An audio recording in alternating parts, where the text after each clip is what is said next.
This is Michele Knight. This is the astrological update for Leo for the whole of March.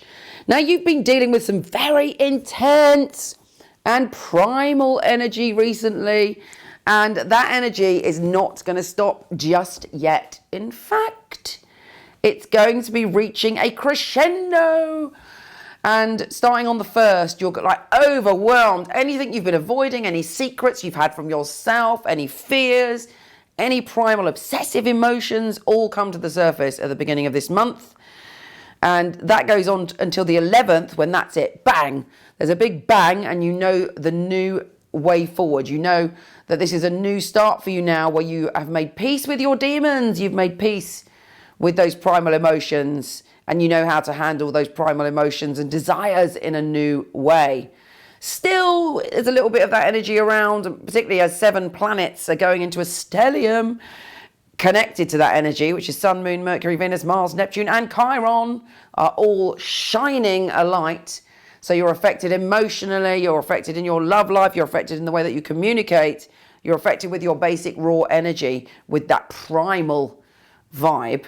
And it's up to you to fearlessly be the warrior of love that you are, and step in to the tunnel of your fears and shine a light on anything that may be bothering you. Now, on the 12th, thank goodness, Mars is shifting signs, and it's allowing you to feel courageous and adventurous and excited about life. You're feeling that you want adventure, you're feeling that you're opening up, and you're realizing that you are capable of handling anything, and you want to feast upon life. You might also, for the second 2 weeks of the month, you might be traveling or doing something that involves you breaking out of routines and doing things differently, mixing with people from other cultures, experiencing people who are very different, possibly even eccentric, and you love every minute of it. Now, Sun and Venus are conjunct on the 15th, and you have to deal with any last issues around fear connected to relationships, but they're also even might be some intense and very naughty passion on that day. Could go either way. Let's hope it's the naughty passion. Mercury goes direct on the 17th, which is good news, and you feel much clearer. If there's been power struggles or power games in a relationship, that clears up, and you're like, thank God for that. Mercury, has been annoying you because you've been sensing things on a very fundamental, primal, instinctual level, and maybe other people haven't been being totally honest with you. But that all changes after the 17th. On the 20th, the Sun is joining Mars in that position of adventure.